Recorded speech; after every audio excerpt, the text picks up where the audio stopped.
Pursuant to the Executive Order Proclamation dated August 8, 2025, I hereby call to order the House of Representatives for the first extraordinary session of the 75th General Assembly of the State of Colorado. Today, Representative Ryden will deliver our Pledge of Allegiance.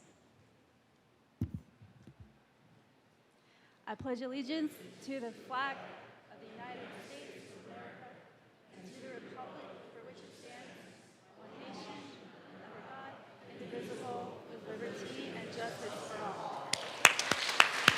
Mr. Schiebel, please call the roll. Representatives Armagost is excused. Bacon, Barone, Byrd, Basenecker, Bottoms, Bradfield, Bradley, Brooks, Brown, Caldwell, Camacho, Carter, Clifford, DeGraff, Duran, English, Espinoza, Ferre, Rep. Froelich is excused. Garcia, Sander, Gilchrist, Gonzalez, Hamrick, Hartsook, Jackson, Johnson, Joseph,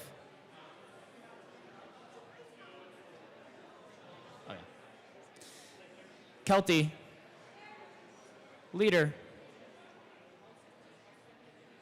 Lindsay, Lindstead,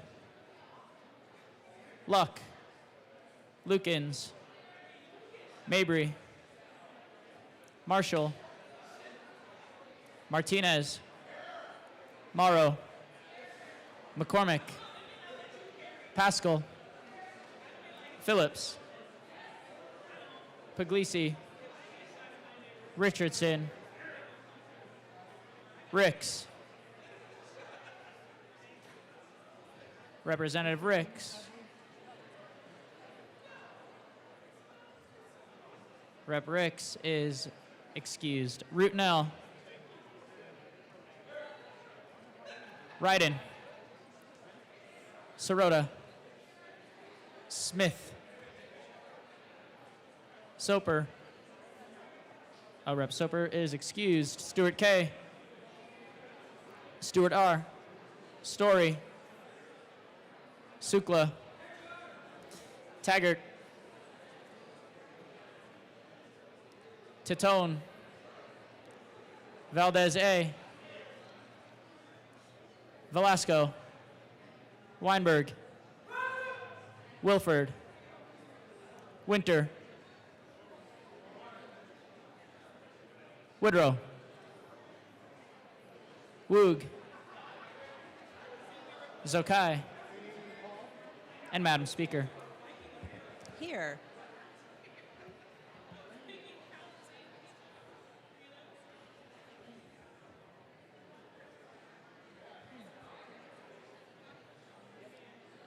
With 61 present and 4 excused, we do have a quorum. Members, I'm going to ask you to take your seats. We have business.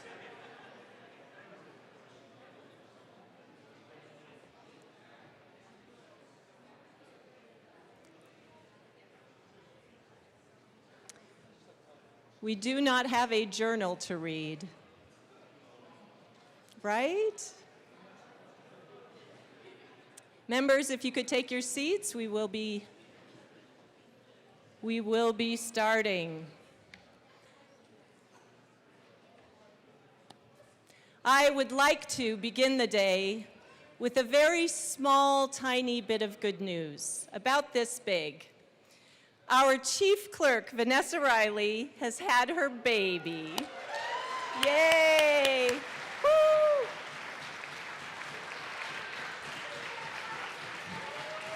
Yay! Baby Trevor Phillip was born August 13th, weighing in at a whopping 6 pounds, 3 ounces, and for those gingers in the room, lots of red hair. Woo-hoo-hoo! I also am excited to announce that Darren Thornberry, a longtime editor with the Office of Legislative Legal Services, and you all will recognize him, he's spent a lot of time in our chamber, has stepped up to be our new Assistant Chief Clerk. Darren, please rise.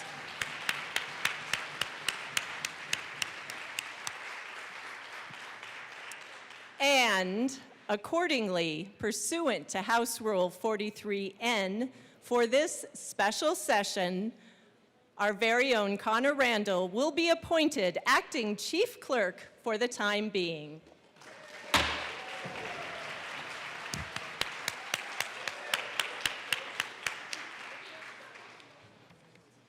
A special opportunity during a special session. Now on to business, members. The Secretary of State's office has delivered the certification of the executive order for the first extraordinary session of the 75th General Assembly. Mr. Schiebel, please read the communication from the Secretary of State. State of Colorado, Department of State. I, Jenna Griswold, Secretary of State of the State of Colorado, do hereby certify that the attached is a true and exact copy of the document filed in this office and admitted to record in D 2025-009 Executive Order, call for the first extraordinary session of the 75th General Assembly and directing a statewide hiring freeze. In testimony whereof, I have unto set my hand and affixed the Great Seal of the State of Colorado at the City of Denver this 8th day of August 2025, signed Jenna Griswold, Secretary of State. The full executive order will not be read at length, but will be printed in full in the House Journal. Members, I am going to proceed to the introduction of bills at this point. We are doing this early in our process to ensure that our nonpartisan staff may distribute and post bill copies and that the public may have the opportunity to see the bills and sign up for committee testimony. Mr. Schiebel, introduction of bills. House Bill 1001 by Representative Sirota, also Senators Hendrickson and Cutter, concerning the requirement for certain taxpayers to add back an amount equal to their federal deduction for qualified business income allowed under Section 199A of the Federal Internal Revenue Code of 1986 for purposes of determining their state taxable income. House Bill 1001 will be assigned to the Committee on Appropriations. House Bill 1002 by Representatives Zokai and Marshall, also Senator Ball, concerning corporate income taxation related to foreign jurisdictions. House Bill 1002 will be assigned to the Committee on Appropriations. House Bill 1003 by Representatives Mabry and Basenecker, also Senators Weissman and Gonzalez, concerning adjustments to the insurance premium tax expenditure for a home office or regional home office.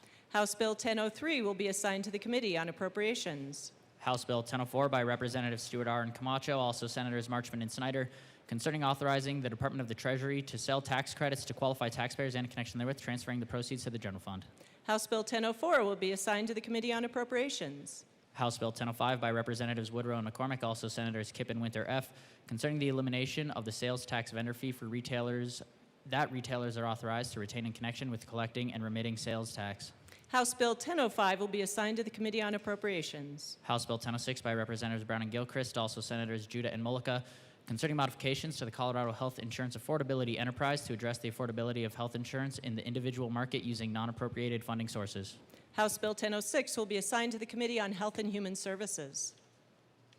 House Bill 1007 by Representative Sukla, also Senator Pelton R., concerning additional criteria regarding who the governor may appoint as members of the board that oversees the Colorado Health Insurance Affordability Enterprise. House Bill 1007 will be assigned to the Committee on Health and Human Services. House Bill 1008 by Representatives Lindstedt and Carter, also Senators Amabile and Frizzell, concerning consumer protections in interactions with artificial intelligence systems. House Bill 1008 will be assigned to the Committee on Business Affairs and Labor. House Bill 1009 by Representative Weinberg, concerning artificial intelligence systems. House Bill 1009 will be assigned to the Committee on Business Affairs and Labor. House Bill 1010 by Representatives English and Joseph, also Senator Exum, concerning continuity of care for disproportionately impacted communities. House Bill 1010 will be assigned to the Committee on Health and Human Services. House Bill 1011 by Representative Ricks, concerning certain healthcare providers providing preventative healthcare services that are within the scope of their practice. House Bill 1011 will be assigned to the Committee on Health and Human Services. House Bill 1012 by Representative DeGraff, concerning prescription drug sourcing provided pursuant to the health benefit plan. House Bill 1012 will be assigned to the Committee on Health and Human Services. House Bill 1013 by Representative Richardson, also Senator Baisley, concerning narrowing eligibility for subsidies allocated by the Health Insurance Affordability Enterprise. House Bill 1013 will be assigned to the Committee on Health and Human Services. House Bill 1014 by Representative Barone, also Senator Bright, concerning the allocation of money in the Health Insurance Affordability Cash Fund. House Bill 1014 will be assigned to the Committee on Health and Human Services. House Bill 1015 by Representatives Bradley and Bottoms, concerning prohibiting state reimbursement for certain services provided to certain individuals and in connection therewith prohibiting reimbursement for a provider who or entity or facility that performs, assists, or refers a person to abortion or gender-affirming health care services and prohibiting reimbursement for medical services to a person who does not satisfy certain citizenship or residency requirements. House Bill 1015 will be assigned to the Committee on Health and Human Services. House Bill 1016 by Representative Taggart, also Senator Kirkmeyer, concerning procedures for the governor to reduce spending when there is a reduction in revenue to the state and in connection therewith requiring the governor to reduce spending based on interim revenue estimates and to notify and consult with the Joint Budget Committee when implementing a spending reduction plan and requiring the governor and the Legislative Council staff to present any updated revenue estimates to the Joint Budget Committee. House Bill 1016 will be assigned to the Committee on Appropriations. House Bill 1017 by Representative Story and Velasco, also Senator Henriksen, concerning a transfer of money from the refinance discretionary account created in the ARPA Refinance State Money Cash Fund to the Health Insurance Affordability Cash Fund. House Bill 1017 will be assigned to the Committee on Appropriations. House Bill 1018 by Representative Garcia Sander, also Senators Kirkmeyer and Bright, concerning the adjustment of certain income tax credits and in connection therewith, authorizing the Department of Revenue to sell certain income tax credits to qualified taxpayers and temporarily suspending or prorating income tax credits based on revenue estimates. House Bill 1018 will be assigned to the Committee on State, Civic, Military, and Veterans Affairs. House Bill 1019 by Representative Winter, also Senator Pelton R., concerning the repeal of the authority granted to the Office of the Governor by House Bill 251321 to expend money in the Infrastructure Investment and Jobs Act cash fund to support the state in defending against adverse federal action and in connection therewith reducing an appropriation. House Bill 1019 will be assigned to the Committee on State, Civic, Military, and Veterans Affairs. House Bill 1020 by Representatives Puglisi and Caldwell, also Senators Pelton B. and Kirkmeyer, concerning additions to the definition of federal taxable income for purposes of determining a taxpayer's state taxable income. House Bill 1020 will be assigned to the Committee on State, Civic, Military, and Veterans Affairs. House Bill 1021 by Representatives Woog and Hartsook, also Senator Kirkmeyer, concerning the retention of the sales tax vendor fee for collecting and remitting state sales tax. House Bill 1021 will be assigned to the Committee on State, Civic, Military, and Veterans Affairs. Mr. Schiebel, introduction of concurrent resolutions. House Concurrent Resolution 1001 by Representatives Gonzalez and Brooks, also Senators Liston and Pelton R, submitting to the registered electors of the state of Colorado an amendment to the Colorado Constitution concerning the creation of new law that requires the state to obtain voter approval in advance for any reduction to the amount of state sales tax revenue that retailers are allowed to keep to cover their expenses of collecting state sales tax on behalf of the state. House Concurrent Resolution 1001 will be assigned to the Committee on State, Civic, Military, and Veterans Affairs. House Concurrent Resolution 1002 by Representative Luck, submitting to the registered electors of the state of Colorado an amendment to the Colorado Constitution concerning the modification of existing law to protect the separation of powers by requiring a governor's proclamation convening the General Assembly to respect the General Assembly's authority to legislate. House Concurrent Resolution 1002 will be assigned to the Committee on State, Civic, Military, and Veterans Affairs. Madam Majority Leader. Thank you, Madam Speaker. I move that a committee of 3 be appointed to notify the Senate that the House is organized and ready for business. Seeing no objection to the motion, Representatives Paschal as chair, Lindstedt, and Bradfield will notify the Senate that the House is organized and ready for business. Madam Majority Leader. Thank you, Madam Speaker. I move that a committee of 3 be appointed to notify the governor that the House is organized and ready for business. Seeing no objection to the motion, Representatives Camacho as chair, Wilford and Johnson will notify the governor that the House is organized and ready for business. At this time, the committees to notify the Senate and the governor will be excused to proceed to the Senate and to the Gov's office. The House will now stand in recess until the committees to notify the Senate and the governor return.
Members, while we are in recess, I would like to welcome the committee from the Senate.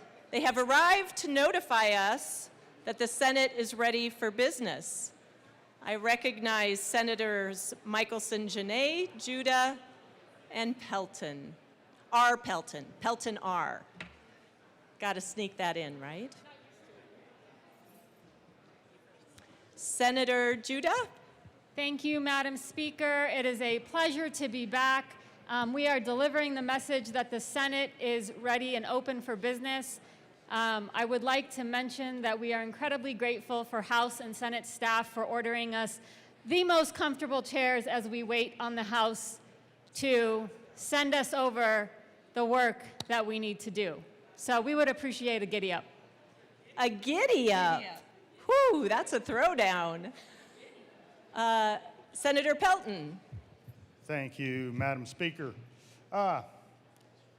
We've been standing back there at least 15, 20 minutes because the Senate got its stuff done in a hurry and we came and waited on you guys. And I'm sure we'll be doing that throughout this summer session. We would like to get things done in 3 days, but I have a feeling this little display this morning will show us we'll be here more than that. But we are ready to go to work, so buckle down. Senator Michelson-Janae. Thank you, Madam Speaker. I don't have much to add other than it's great to see you all in the House, and let's get to work. Woohoo! Thank you all. We will see you soon. Members, we will remain in recess until our committees have returned.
Members, we are ready to get back to business, and the House will come back to order. Our committees have returned from notifying the Senate and the governor. I invite both committees down to the well And Representative Pascal, can you give us an update? What are they doing over there in that red chamber? Madam Speaker, the Senate has been notified that the House is organized and ready for business. The statement of being organized got a laugh. A laugh. They got a laugh. They didn't look super organized to me, so I don't know. Representative Bradfield. Thank you, Madam Speaker. Yes, we did announce to the Senate that we were ready to go, and we were willing to work with the esteemed members of the Senate, and that too got a chuckle. Representative Lindstedt. Thank you, Madam Speaker. The Senate says they're organized. I think that's yet to be seen. I wasn't sure when I was over there, but they say they're organized and ready to work with us, so let's see what happens. Excellent. And Chair Camacho. Madam Speaker, distinguished colleagues, we have just come back from the governor's office, and he was not there, but we still had an opportunity to take a photo with him. But the governor did inform us that unlike our federal government that does not have to have a balanced budget, here in Colorado we do, and he wished us the best of luck on our endeavors throughout this special session. That's wonderful. I guess we'll get to see that photo later. There we go. Representatives Wilford and Johnson, thank you very much. Excellent. Members, I would now like to take just a few moments for both myself and our minority leader to share a few thoughts at the start of our special session. But before I begin, please join me in thanking every staff member in this building, our House staff, our Office of Legislative Legal Services, Legislative Counsel, Joint Budget Committee, our audit staff, everyone, House Services, our sergeants, everyone who has been working so hard these past few weeks to get the building ready, even if it's hot, to get the building ready for all of us to return. I am struck by the time of year. Doesn't this feel a bit like the first day of school? I remember my first days of school, particularly when I was young. A new dress, new shoes, a new lunchbox, and the excitement of seeing friends and making new ones. A fresh classroom, a shiny new desk, a new teacher. For many of you in this room, with children or even grandchildren, I'm guessing you're feeling that same excitement for them as they return to school this week. So many schools abuzz with little learners and bigger learners. I think some of you might be even sending a child or two off to college. I share this reflection to connect us with why we are here today. It is for these children and teachers, for those starry-eyed first-year college students, for the thousands of people who secure affordable health insurance on the marketplace, or for the working families who depend on food assistance to keep their children fed. It's also for the many low-income families who are counting on the Family Affordability Tax Credit to help make ends meet. The congressional GOP budget bill signed into law on July 4th, which passed with only one vote, blew an immediate hole into the state's budget by cutting $1.2 billion of our state revenue. I don't want to be misunderstood. I believe in a fair tax code, but 80% of the tax breaks in Trump's bill went to corporations. It's only right and fair that we take action to close tax loopholes that only benefit corporations to help preserve the critical services that Coloradans depend on. We will not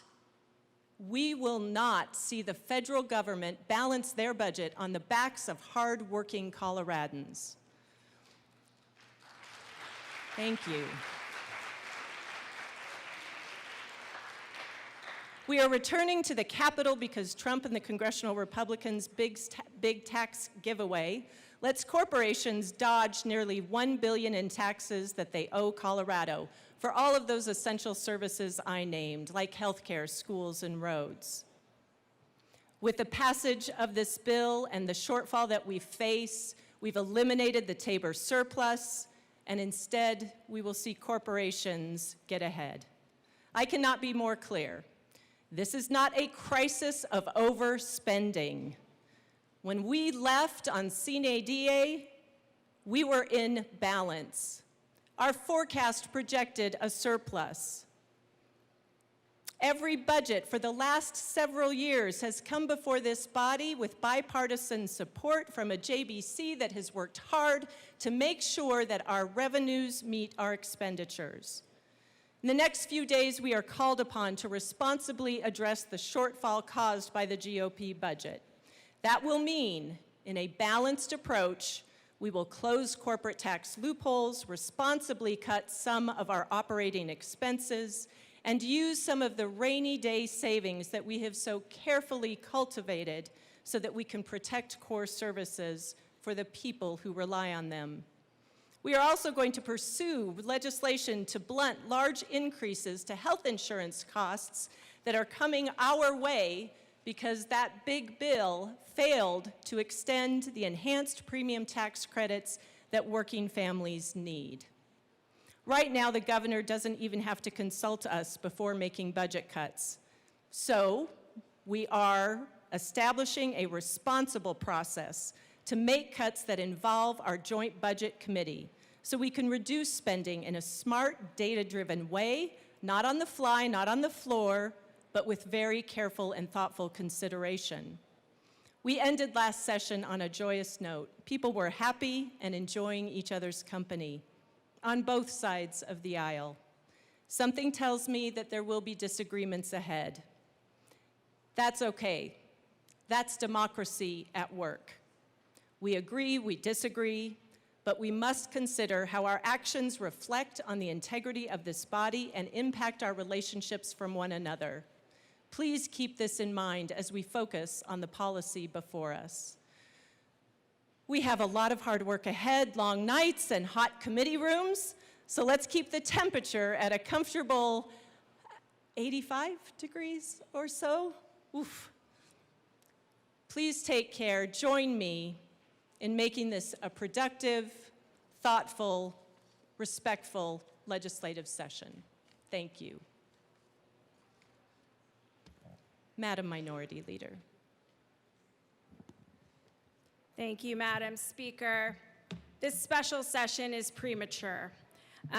There's so much to unpack in what the Speaker just said, and I'm sure as we get through our committees and as we do our work in these next few days, we'll be able to all have these discussions and have them, as you said, Madam Speaker, in a respectful way. But our positions could not be more different. Just so that everybody knows, the budget needs to be balanced under the Constitution 2 times a year, when the governor signs the long bill into law and in supplementals. Our budget was out of balance after that. On June 18th, the Joint Budget Committee received a forecast that said we were going to already be $700 million in the hole. So that was before H.R. 1 was even signed into law. So let's be clear. H.R. 1, the tax credits, the tax cuts to hardworking Coloradans that will be in their pockets so that Colorado can be more affordable, those will commence in 2026 and the majority finishing in 2027, or coming into place in 2027. Not today, not when it was signed into law, 2026, 2027. We do not have a crisis today except for Democrat overspending.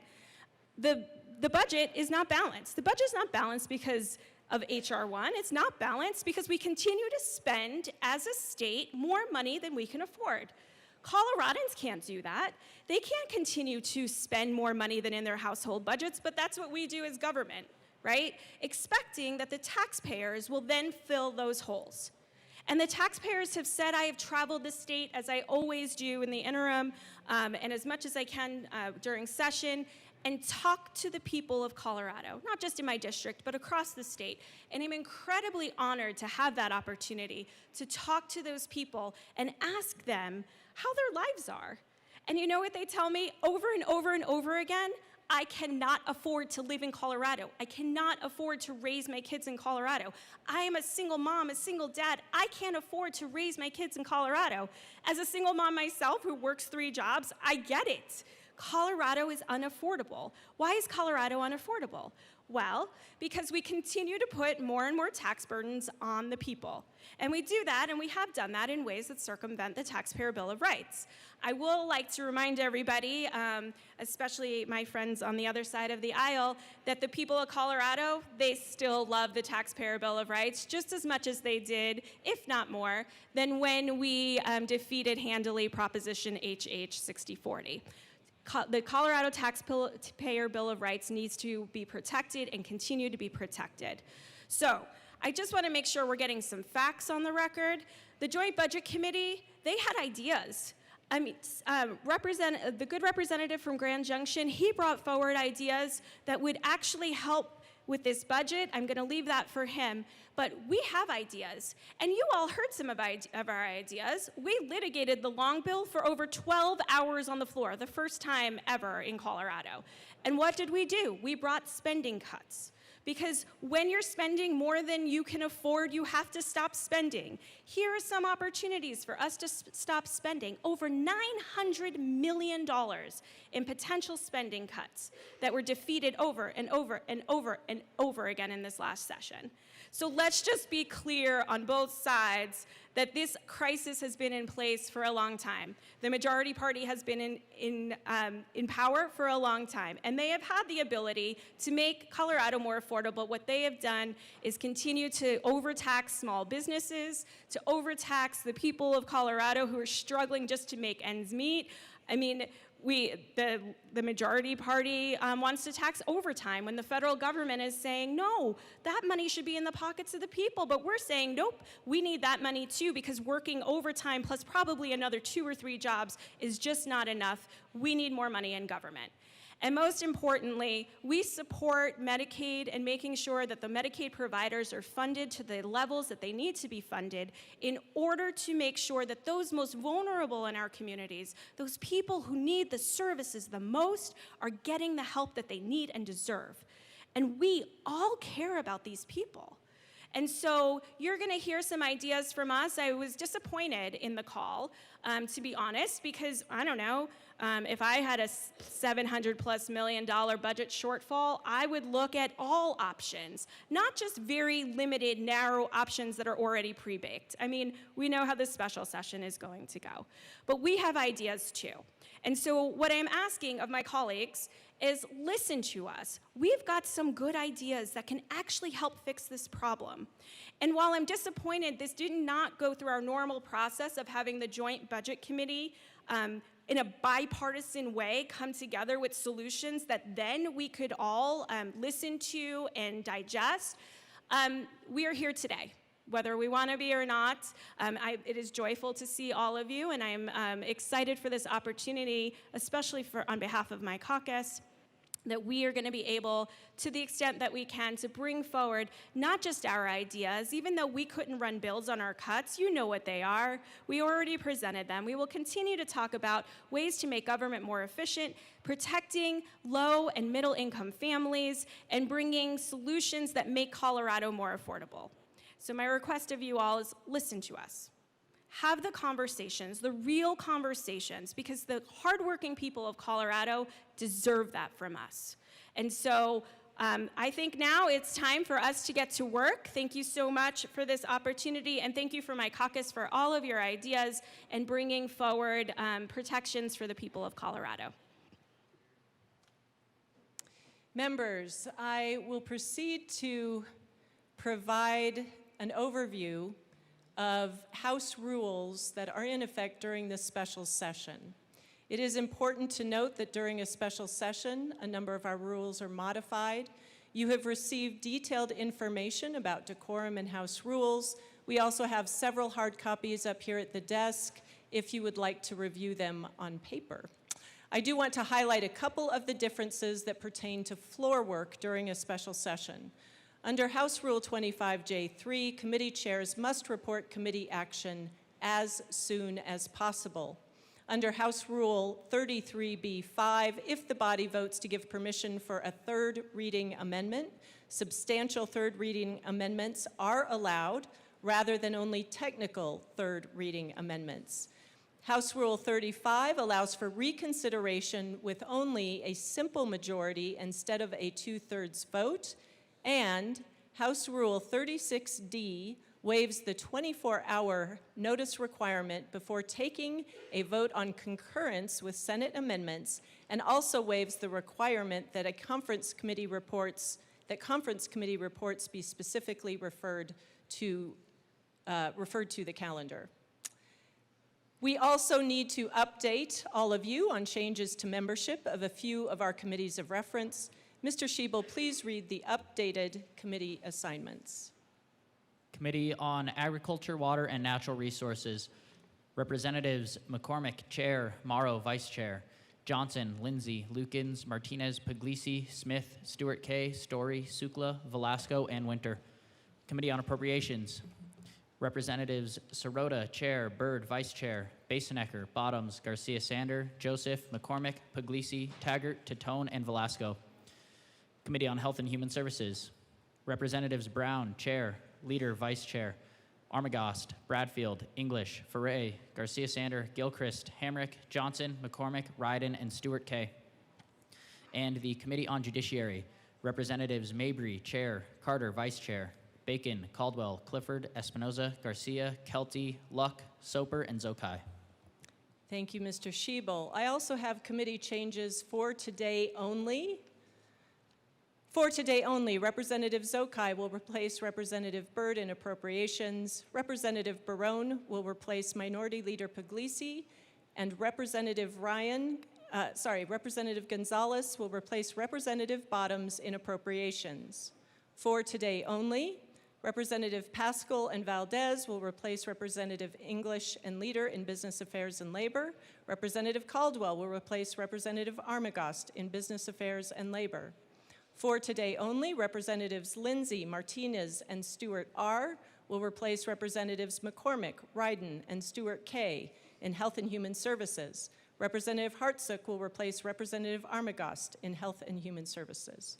For today only, Representatives Camacho, Garcia, and Smith will replace Representatives Foray, Froelich, and Ricks in State, Civic, Military, and Veterans Affairs. Members, I am expecting some announcements from our committee chairs. I will invite them down to the well to make announcements. I do want to confirm that all of the bills that have been introduced, including our House concurrent resolutions, have now been posted online for our public. Representative Wilford. Thank you very much, Madam Speaker. The State Civic, Military, and Veterans Affairs Committee will meet 1 hour upon adjournment to hear House Bill 1019, House Concurrent Resolution 1001, House Bill 1021, House Bill 1020, House Concurrent Resolution 1002, and House Bill 1018. We'll be in LSBA, and we'll see you soon. Representative Brown, you are in Committee Room 112. Thank you, Madam Speaker.